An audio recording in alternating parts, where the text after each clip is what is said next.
government's a little bit nasty, Peter. You haven't noticed that. You've had a charmed life, right? You tell me. Very charmed. I think you've had a charmed life. I think what I'll do, if you don't mind, numbers have just come out which are rather extraordinary, and I thought I'd play a tape of one of the people who I've respected over the years, from Joe Kiernan and Rick Santelli. This just came out, and we'll just play that for a second. Personal income is up 0.8%. That is almost triple the expectations. Yeah, I'll tell you that the income numbers, really, for the first 4 months of the year, they're stellar. They're really stellar. I mean, I could go back and look at the first 4 months of many different years. Really very strong numbers, and you're right. This administration is criticized for just about everything under the sun. I've never, ever in my lifetime had glimpses into the politics of an administration in the form of transparency like this one. Why don't we be, give credit where credit is due. Income really shooting up. Rick, I also thought everybody was going to get one last order of imports that were going to be tariffed, and they were loading up on things. How the hell they already fix the trade, or not fix it, but to cut it in half? That's crazy. So there wasn't a lot of front loading of things that they needed before the tariffs hit. Yeah, I'll tell you what, it really does call into question some of the conventional wisdoms.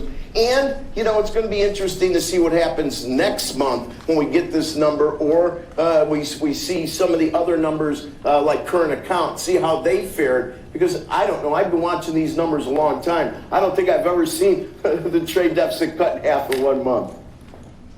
Not bad. Right? Not bad. Come on, guys.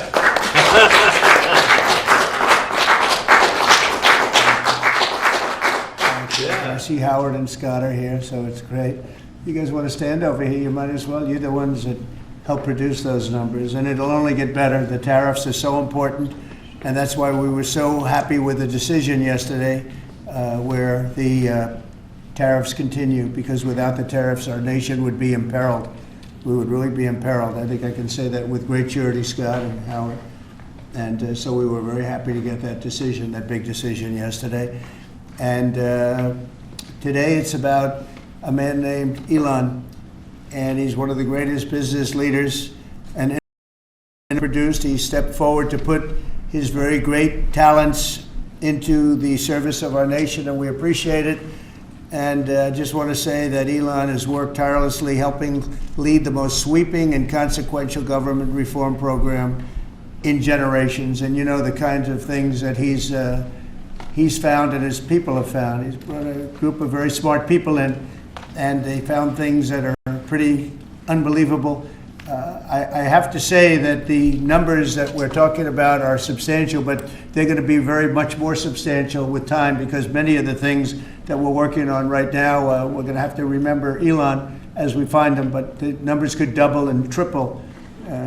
Because many things, we don't want to go out with them until we're sure, but we've found things that are unbelievably stupid and unbelievably bad. With the Department of Government Efficiency, Elon's delivered a colossal change in the old ways of doing business in Washington. DOGE has installed geniuses with an engineering mindset and unbelievably talented people in computers. I actually asked Elon one time, what's their primary thing? And they have a lot of primary things, all having to do with being smart. But he said the thing that they're really the best at is working with computers, so that they can't be outsmarted by somebody that's not so honest, that happens to also be good with computers, but not as good as these people. But the mindset in the senior ranks of every federal department, and it's really changed.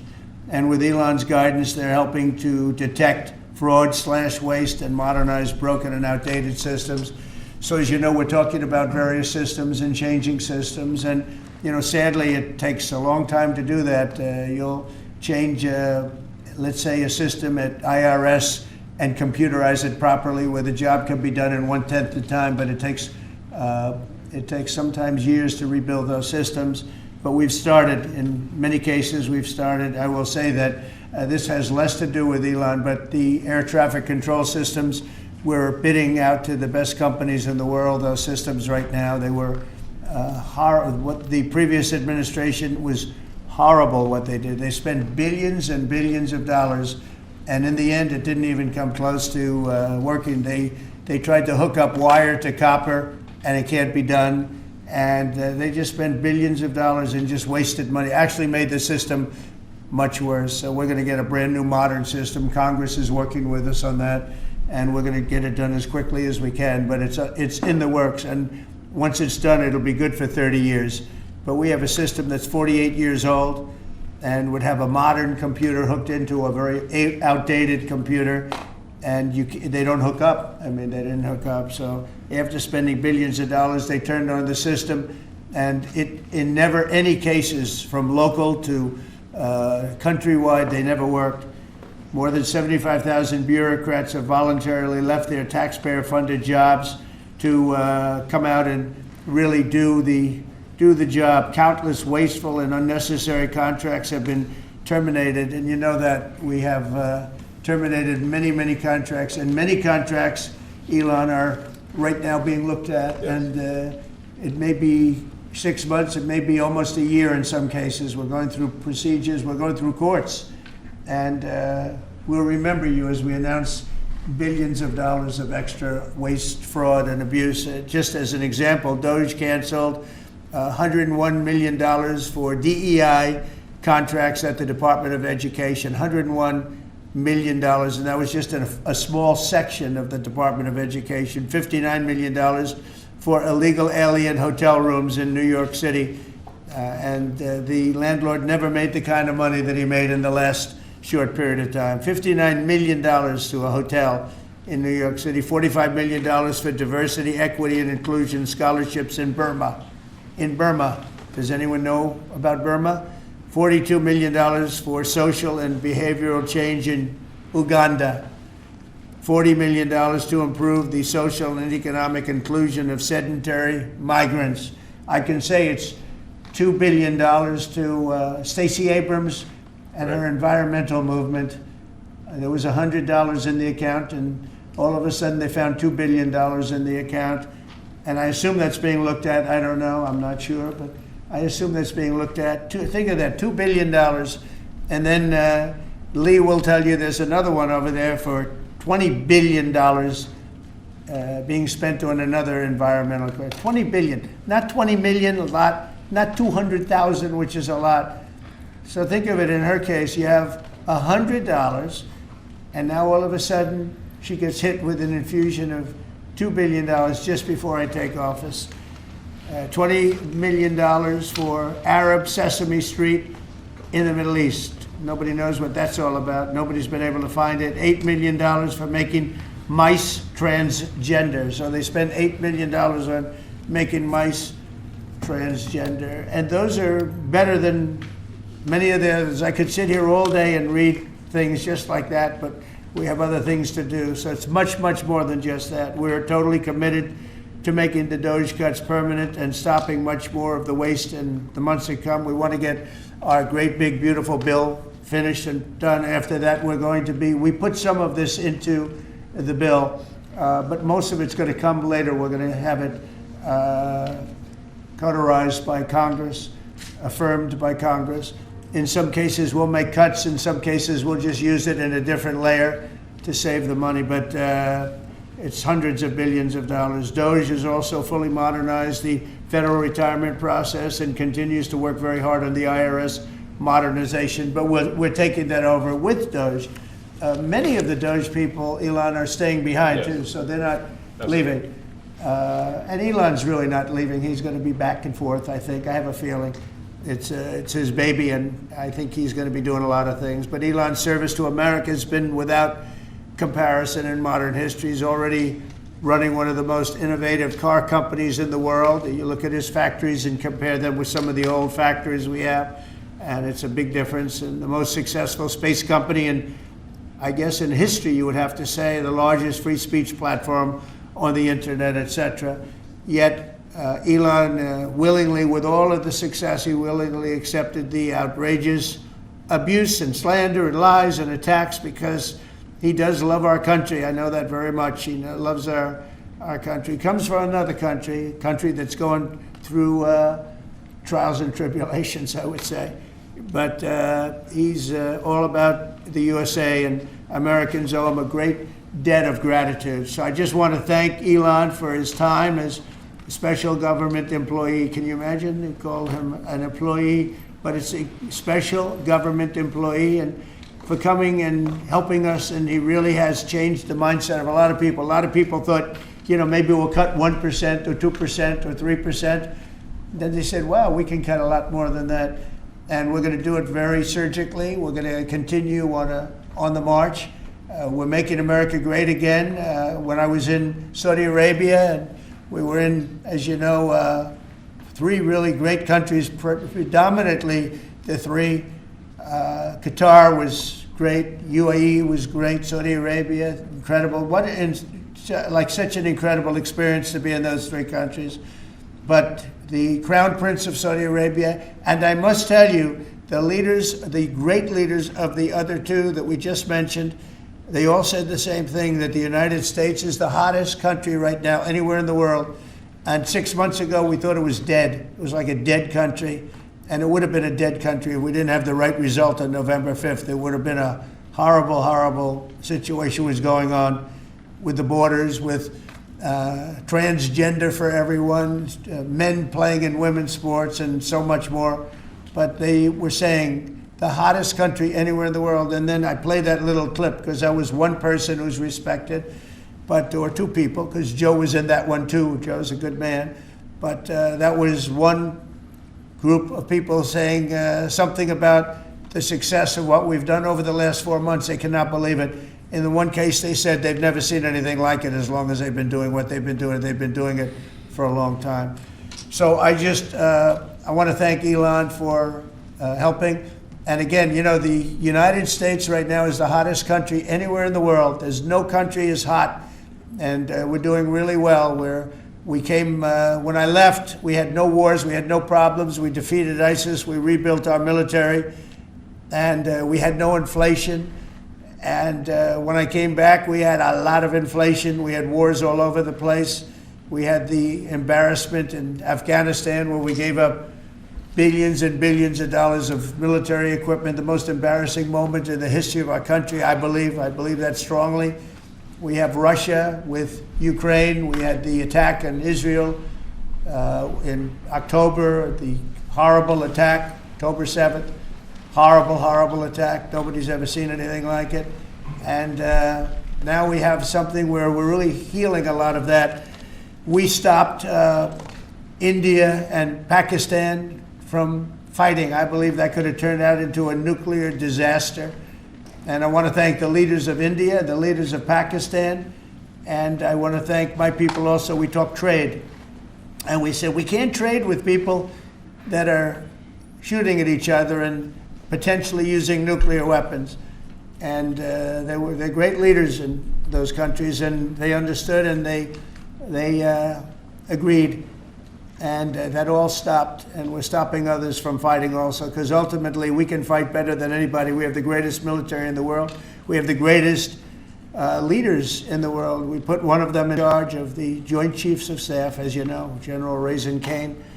And we wiped out ISIS, completely wiped out ISIS in 3 weeks. They said it would take 5 years, and we did it in 3 weeks. And that's the way it is, but we don't want to have to use our military. We want to be peace through strength when we can, and that's the way we're going to have it. So I just want to thank Elon and all of his people. Most of those people are staying, almost all of them are staying, and they're going to be with us.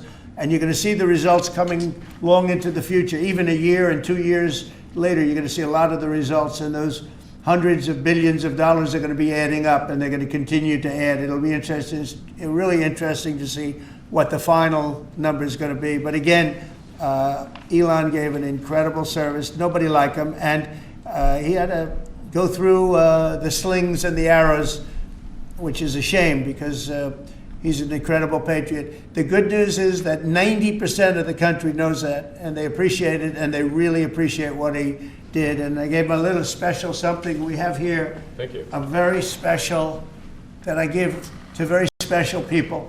I have given it to some, but it goes to very special people, and I thought I'd give it to Elon as a presentation from our country. Thank you. Thank you, Elon. Thank you. Take care of yourself. Thank you.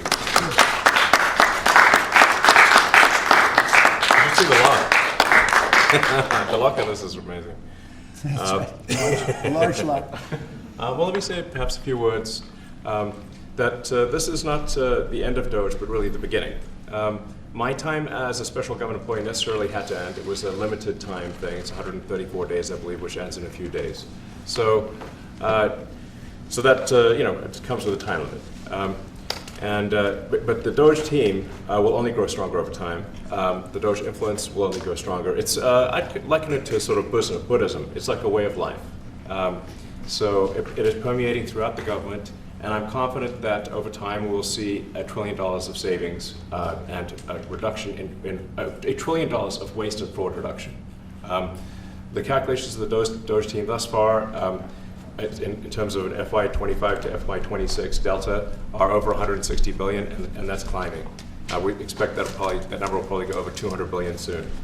So I think the DOGE team is doing an incredible job. They're going to continue doing an incredible job, and I'll continue to be visiting here and be a friend and advisor to the president, and I look forward to times being back in this amazing room. By the way, isn't this incredible?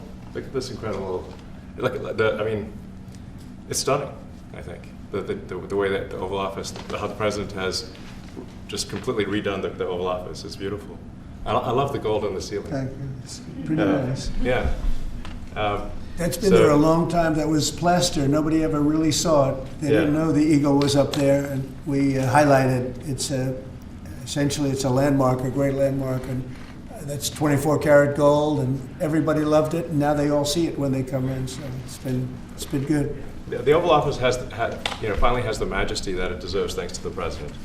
So I look forward to continuing to be a friend and advisor to the president, continuing to support the DOGE team. And we are relentlessly pursuing $8 trillion in waste and fraud reductions, which will benefit the American taxpayer. So that's it, really.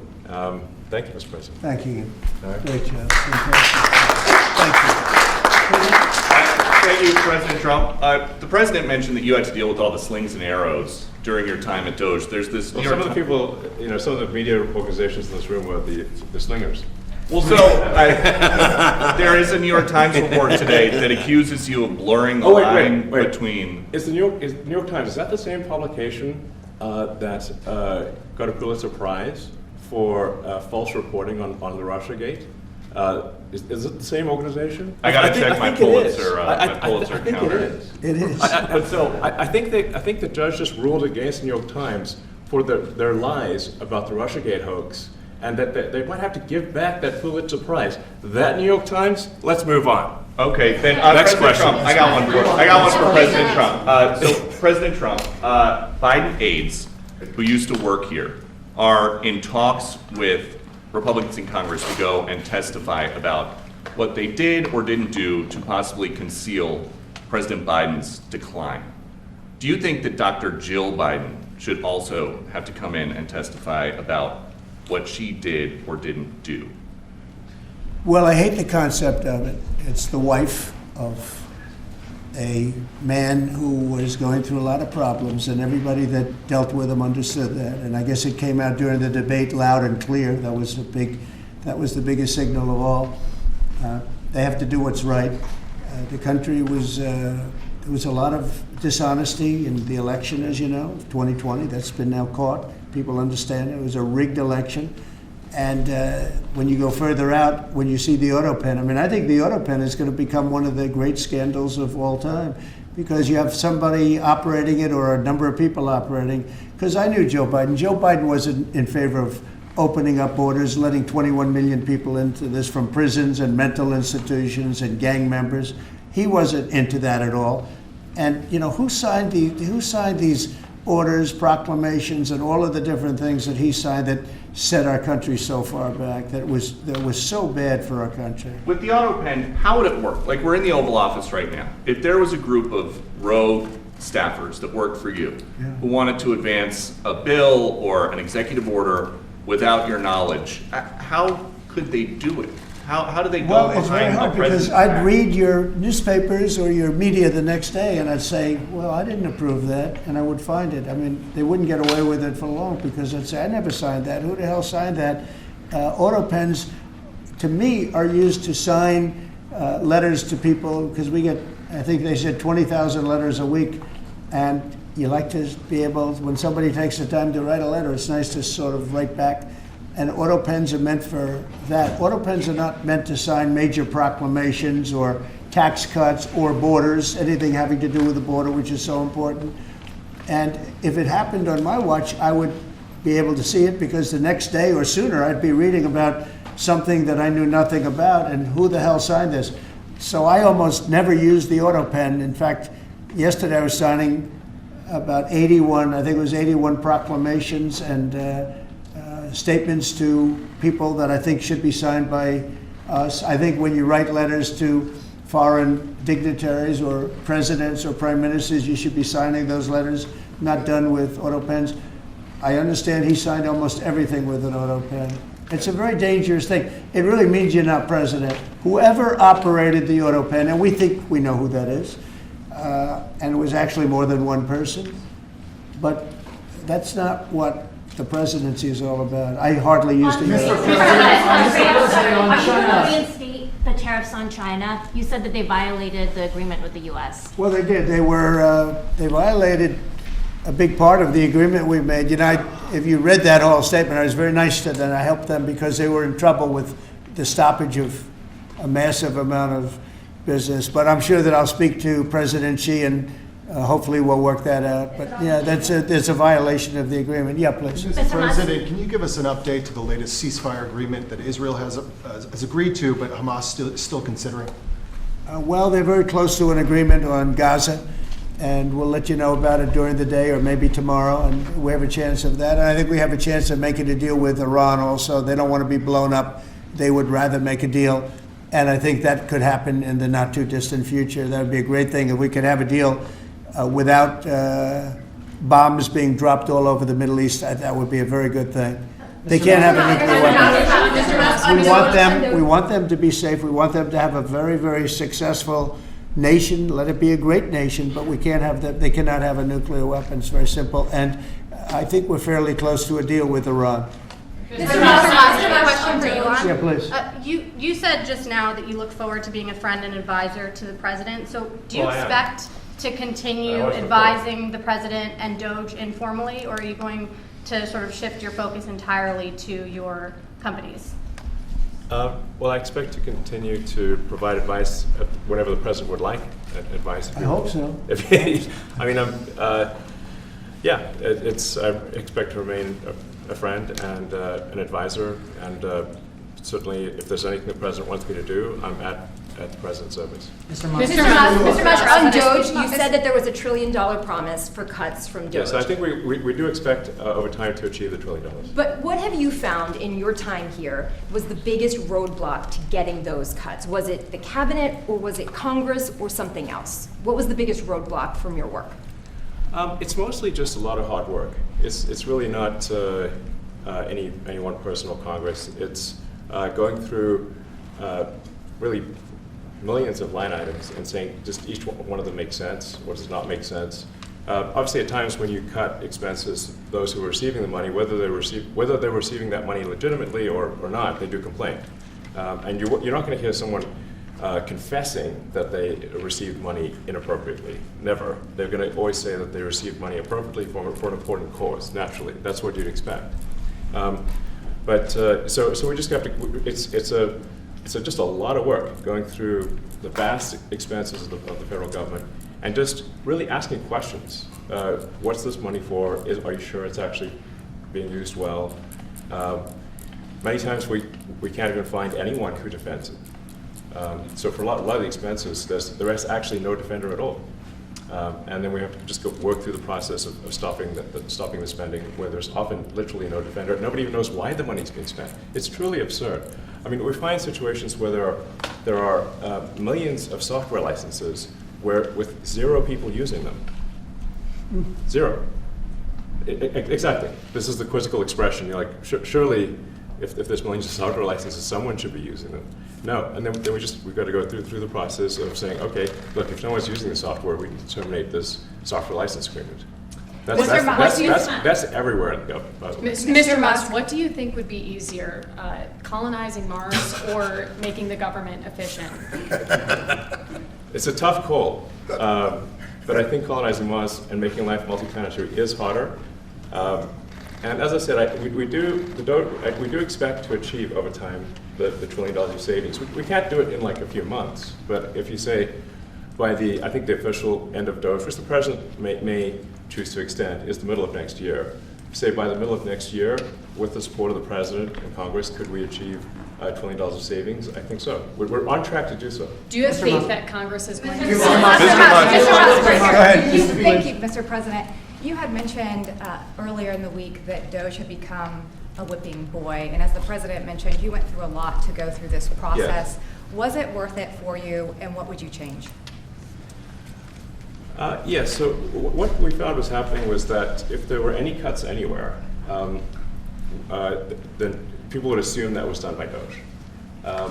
And so we became like essentially the DOGE boogeyman, where if so any cut anywhere would be ascribed to DOGE. A friend of mine's daughter, who's at law school at Georgetown, thought that DOGE had cut the Senate, internships the legal internships for the Senate, and we have nothing to do with that. So if they have been cut, it's not to do with us, just as an example. So, it just became a bit ridiculous where any cut anywhere was somehow DOGE, and including things that made no sense, and we would agree made no sense. There are many things that occur in the government because it's the banal evil of bureaucracy. It's sort of the frankly largely uncaring nature of bureaucracy. But as the great Milton Friedman said, money is spent most poorly when it is someone else's money being spent on people you don't know, and that's how federal spending is. And then you can't really even blame the individuals because the way the government works is complaint minimization. So when you do when someone within the government tries to stop that money being spent, there's usually someone that complains. And then their manager will say, it's not worth the trouble, just pay it anyway. That happens over and over again. So was it Mr. worth it? I think it was an important thing, I think it was a necessary thing, and I think it will have a good effect in the future. Thank you, President Trump. Peter? This week, there was a video on board a plane that showed the First Lady of France slapping her husband, Emmanuel Macron. Do you have any world leader to world leader marital advice on those phones? Make sure the door remains closed. That was not good. No, I spoke to him, and he's fine too. They're fine. They're two really good people. I know them very well, and I don't know what that was all about, but I know them very well, and they're fine. What do you think about this Democratic Party plan to avoid being swept in every battleground state again by spending $20 million to study how to speak to American men? Well, they spent 2.8 billion. We spent 1.5. We spent much less. We spent about half of what they spent, and at the end they were $28 million short. They had to be. They spent 2.8 billion. It's a lot, but they couldn't get 28 million at the end, and now they want to spend. I read that they want to spend money to learn how to talk. That's fake. You don't want to be fake. You shouldn't have to hire consultants to say what America needs, because then the consultants should be running the deal, not them. But I read that they want to spend a lot of money in each state. So we won all 7 swing states, 7 out of 7. We won a lot more than that. We won the popular vote. We won everything, and they want to spend money to find out what they did wrong. And I mean, I could tell you what they did wrong. I could tell you every one of their programs. When they say men playing in women's sports, I would say that's not a winner. When they say transgender for everybody, I think that's not a winner. When they say open borders so the entire world population of criminals can pour into our country, I don't think that's a winner. I mean, I just gave them that for free, but I don't know if they'll change their ways. I see them all the time. I see people that I know in Congress, Democrats, they're trying to justify some of the things I just said. You can't justify them. They're, I always hear they're 80-20 issues. I say they're not 80-20, they're 97-3. They might be 99-1. They're not 80-20. They wish they were 80-20. And they're wasting a lot of money if they're going to continue with that nonsense. And this one's a little bit more of a page 6 question, but back when you hosted The Apprentice, you mentioned once in 2012 that Diddy was a good friend of yours back then. He has since found himself in some very serious legal trouble. Yeah, that's true. Would you ever consider pardoning him? Well, nobody's asked. You had to be the one to ask, Peter, but nobody's asked. But I know people are thinking about it. I know they're thinking about it. I think some people have been very close to asking. First of all, I'd look at what's happening, and I haven't been watching it too closely, although it's certainly getting a lot of coverage. I haven't seen him. I haven't spoken to him in years. He used to really like me a lot, but I think when I ran for politics, that relationship busted up. From what I read, I don't know. He didn't tell me that, but I'd read some little bit nasty statements in the paper all of a sudden. It's different. You become a much different person when you run for politics and you do what's right. I could do other things, and I'm sure he'd like me, and I'm sure other people would like me, but it wouldn't be as good for our country. As we said, our country's doing really well because of what we're doing. So it's not a popularity contest. So I don't know. I would certainly look at the facts.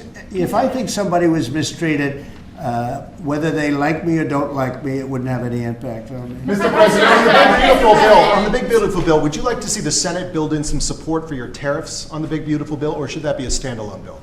I have great support on the tariffs. I mean, I was so honored that we got that ridiculous stay lifted, because that would have taken away presidential power. It would have taken away everything that was granted by the founders. It would have been a terrible thing. And it would have, most importantly, would have left us vulnerable. We have a lot of countries that use tariffs on us and use them viciously, actually, viciously. And if we didn't have the power to use tariffs on them, and instantly, not when you go back to Congress and try and get hundreds of people to agree on something, that would take months to get just one simple proclamation. If we didn't have the power to counteract their powers, you wouldn't have a country left. We have to act fast. We have to be fast and nimble, as they say. And that was a really great moment, I think, yesterday when that stay was lifted. And hopefully now we'll go to court and just win that battle. Because if we don't have the power to do what they're doing to us, we are going to be a great nation no longer. Elon Musk was once idolized by folks on the left in this country before joining your administration. Now he's considered a hero by conservatives. Why do you think this man, what he's done in American life, has been so politicized? Does it only have to do with you? His life has been amazing. I mean, I look at so many different things. I look at that rocket being, guided back into position. I've never seen that before. I thought it was a space movie. I thought it was a movie.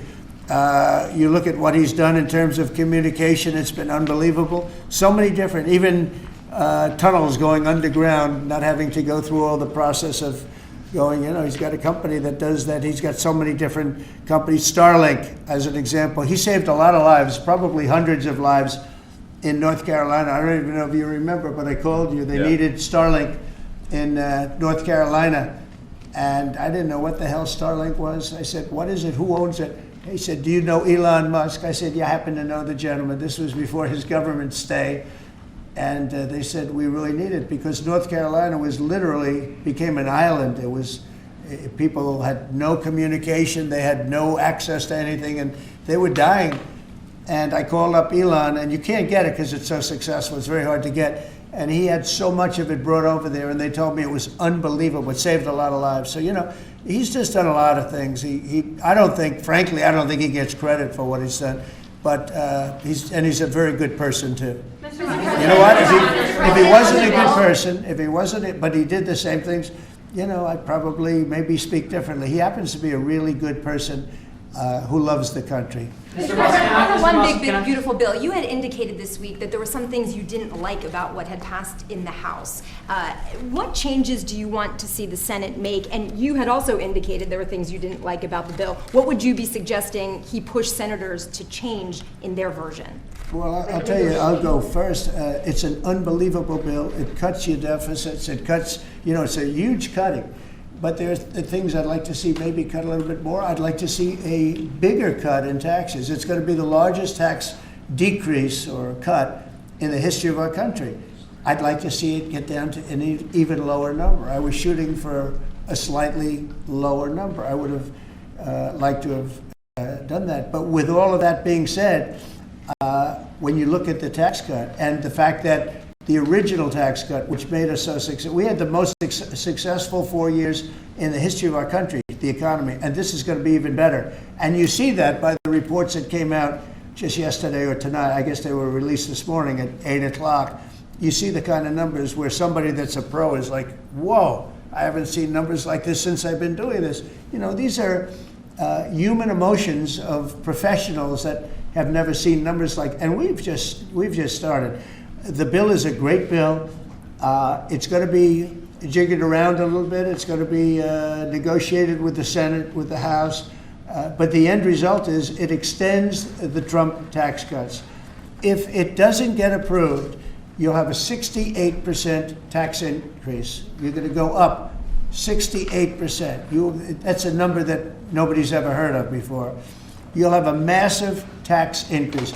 If it does get approved, you'll have a large tax cut, the largest we've ever had. When you add the past tax cuts that we got you, the Trump tax, they call them the Trump tax cuts. It's an amazing bill. It does amazing things. With all of that, it's going to be adjusted a little bit over the next coming weeks, and I think it's going to be passed. The Republicans want to pass it. With all of the great things it does, including an extension of debt, it's the extension. We have to extend the debt. If we don't extend debt, we're in default. Now, the Democrats might like our country to be in default, but in 250 years, we've never been in default. That was handed to them by a very well-meaning man that gave it to them because he thought it was the right thing to do. It could have been their problem before the election, but this man thought it was the right thing to do, and he was well-meaning. I don't hold anything against him for that, but that was put on our plate when it should have been on the Democrats. September 28th, a famous date.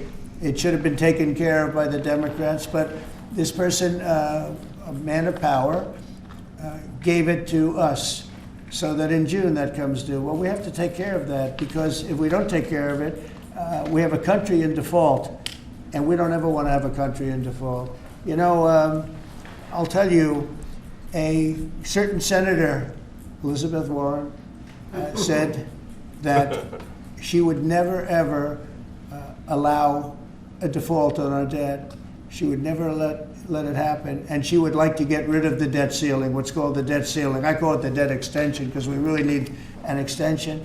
That she'd like to see that gotten rid of, and there are many people that agree. Many Democrats agree with that, but we gave that through, and you know, I don't want to say an error. He did it well-meaning. They gave that to us. It was a Democrat problem just before the election. Would have had a huge impact on the election, and to our benefit. We won anyway, but to our benefit. But felt that really for the good of the country, we should extend that. But Elizabeth Warren and various other people would like to see that. Her whole career, she wanted to see it terminated, gotten rid of, not being voted on every 5 years or 10 years. And the reason was because it's so catastrophic for our country. And I always agreed with her. That was one thing I agreed with her on.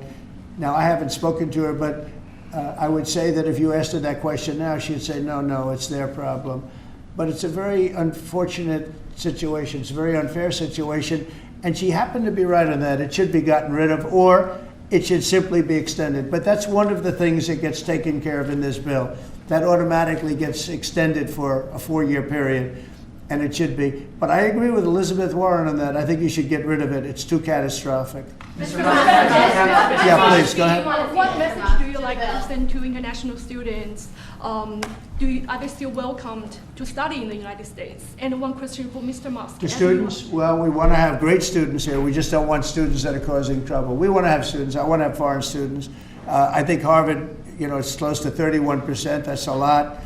Our country's given $5 billion plus to Harvard over a short period of time. Nobody knew that. We found that out. I wouldn't say that was a DOGE thing, but we found that out over a period of time. That was sort of a Trump thing. We ended up in litigation for other reasons because they're very anti-Semitic. And in finding out and in going through the books, we found out that the country gave them $5 billion plus, much more than that actually. And we're having it out with them, and let's see what happens. I think we have a very good, well, it's a very sad case. It's a case we win. We can't lose that case because we have the right to make grants. We're not going to make any grants like that. But I don't think Harvard's been acting very nicely. I think Columbia wants to get to the bottom of the problem. They've acted very well. And there are other institutions too that are acting, but Harvard's trying to be a big shot. And all that happens is every 3 days we find another $100 million that was given. 2 days ago we found $200 million more. The money's given to them like gravy. I'd like to see the money go to trade schools, where people learn how to fix motors and engines, where people learn how to build rocket ships, because somebody has to build those rocket ships. Yeah. And I'd like to see trade schools set up, because you could take $5 billion plus hundreds of billions more, which is what's spent, and you could have the greatest trade school system anywhere in the world. And that's what we need, to build his rockets and robots and things that he's doing, and to build lots of other things. And I went to school with people. In some cases, they weren't good students, but they could fix the engine of a car better than anybody I've ever seen. They could take it apart blindfolded. They had an ability at that.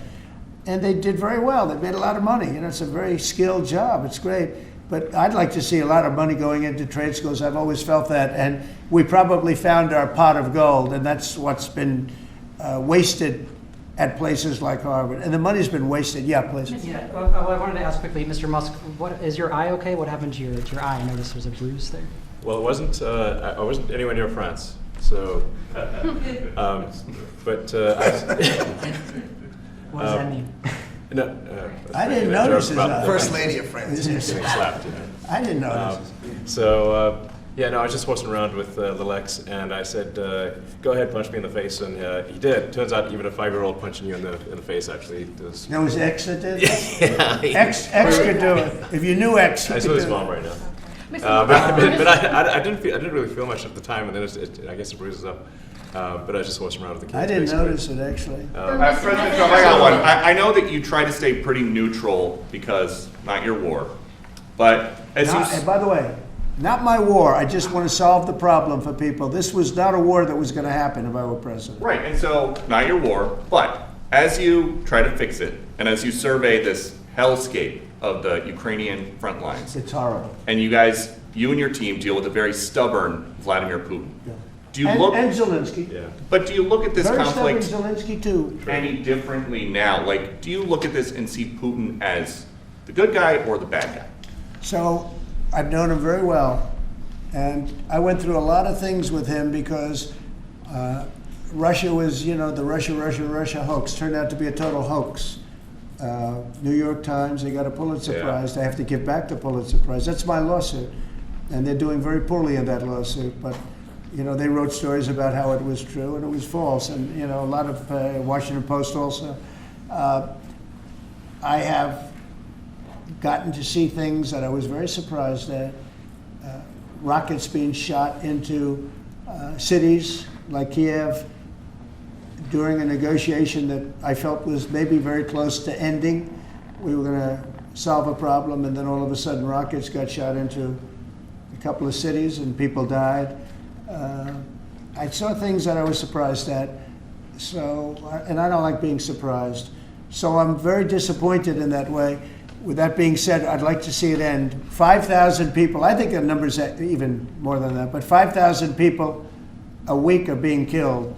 Mostly soldiers, but also people that live in little cities and towns throughout Ukraine. And I'd like to see that stop. And I asked Caroline this yesterday, but I want to ask you directly. So many of the things that you're trying to do are held up in court right now. If the courts are going to have so much influence over U.S. policy, do you wish you would have just become a judge instead? Yeah, well, look, it wasn't meant to be that way. If you look at the founders, the president had certain powers, and you have your three groups, and they all had supposed to be pretty equal powers. But you can't have a judge in Boston running foreign policy in places all over the country, because He's got a liberal bent, or he's a radical left person. That's what the executive branch is for. And you have checks and balances. But we had millions of people pour into our country. Many, many criminals poured into our country. Murderers, mental institutions from all over the world being emptied out into our country. And if we don't get them out and get them out quickly, could lose your country very easily. This is a bad, that anybody would allow this to happen to our country. You know, with all of the things, we took over inflation, we took over some wars, we took over a lot of problems that didn't exist when I was president. None of it existed. We wiped out ISIS. Other than that, we had no wars. Putin was never going to hit Ukraine. Israel would have never been attacked. That attack, as you know, Iran had no money. They didn't have money for Hamas. They didn't have money for Hezbollah. They had no money whatsoever. That wasn't going to happen. All of these things that happened weren't going to happen. You wouldn't have had inflation. So it's very sad when I came back. But the thing that is the hardest is that they allowed 21 million people into our country. And many of those people are stone cold criminals. They moved their criminal population into the United States. And of all the things that, you know, are bad, I solved inflation, I believe, already. I got the fuel prices down. The fuel prices came down. That's one of the reasons. They screwed up the energy. They screwed up the cost of gasoline and oil and gas. And you had tremendous inflation. The greatest inflation probably in the history of our country under Biden. And when people said, oh, but the economy was, no, the economy was terrible for the people because they couldn't afford the energy. And the energy brought everything else up. Energy is the big deal. But with all of that, we solved that already. In 4 months, we solved it. $1.99, $1.98 gasoline. First time people have seen that in a long time since my term. But the hardest thing to solve is millions of people pouring into our country, many of whom are criminals. Because remember, these countries are smart. Their leaders are very street smart. They're sending the people that they don't want. They don't want the people that are there, that are law-abiding, that are productive, that are working hard. They want people that are in jails. We have them. They allow them to come in. And I always look to the other side, like, why would somebody do something? You know, in business, I try and study, why would they want to do this? Why would they want to sell it? Why would they want to buy it? One thing I can't figure out is, what would an administration, what were they thinking when they allowed millions of people from prisons all over the world, not just from South America, Venezuela, all over the world, from the Congo in Africa, hundreds of people, thousands of people from the Congo, rough prisoners, from Asia, from Europe, rough parts of Europe. Why would they allow them to come into our country? Why would they do that? It's the one thing I can't figure out. And I don't believe it was Joe Biden. I really don't. I mean, look, he's been a sort of a moderate person over his lifetime, not a smart person, but a somewhat vicious person, I will say. If you feel sorry for him, don't feel so sorry because he's vicious. What he did with his political opponent and all of the people that he hurt a lot of people, Biden. And so I really don't feel sorry for him. But he wasn't a person that would allow murderers to come into our country. He wasn't a person that was in favor of transgender for anybody that wanted it, take kids out of families, et cetera, et cetera. So I just don't understand why a thing like this, how a thing like this could have been allowed to happen. Very sad. It's very sad for our country. If I could add something. I think the fundamental moral flaw of the left is empathy for the criminals and not empathy for the victims. Empathy for the criminals, but not empathy for the victims. And there's been way too much of that. That needs to stop. To the president's point, there's been immense judicial overreach that is unconstitutional, that was never intended. And it's undermining the people's faith in the legal system. It needs to stop. It's gone too far. And just today, we had, just a couple of hours ago, we had a great decision from the Supreme Court, thank goodness, that was very important. We had two important decisions yesterday on the tariffs, because again, we have to be able to fight fair fight with other countries. Howard, would you say we have to be able to use tariffs to fight people that use tariffs on us? I mean, if we didn't have that power of tariffs, we would economically be destroyed as a country, because they will destroy us. Other countries will destroy us with unchecked tariffs. We can check them when we have the use. They tried to take that power away from us. And if you take that power away, we're not going to have a country. We won't have an economically viable country. But it's very important on immigration that we be able to get people out without having to go through a long court case. I mean, it was up to some of these judges. Every single one of these millions of people, criminals, prisoners that were let go from jails because they save a fortune when they do. They brought them into the United States. You know what they're saving? The money they're saving?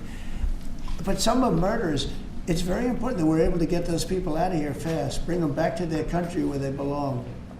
And those countries take them, because if they don't take them, they have to go through the wrath of the United States, and they take them.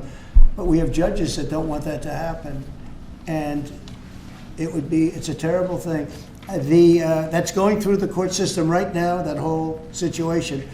But when ICE and with Border Patrol, they've done an incredible job. When they do this incredible job and they capture 100 killers and drug dealers, and we can't keep them for years here as we go through trials. We have to get them out rapidly, and we know who they are.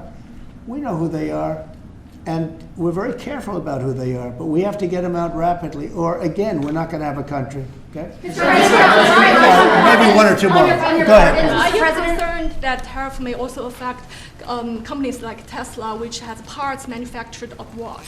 And this is also to you, Mr. Musk. Well, he's going to end up building his whole car here. I mean, I thought he built his whole car. Pretty much he does. He's got incredible factories, and like I looked at one in Texas. It's unbelievable. No, all of the manufacturers will build their parts here too. I mean, it used to bother me. They make a part in Canada, a part in Mexico, a part in Europe, and it's sent all over the place, and nobody knew what the hell was happening. I think it's ridiculous. You build a car, make it in America, and I gave them a little leeway on that. Gave them some leeway. But over the next year, they've got to have the whole thing built in America. That's what we want. We want America to buy American-built cars. Thank you very much, everybody. Thank you, Chris. Thanks, guys. Thank you, guys. How was your meeting with your Roadblocks? Thanks, guys. Good meeting. Thank you, guys. It was a good meeting. Are you considering? Thanks, guys. Keep going, keep going, keep going. Thank you. Thanks, guys. Let's go straight out here.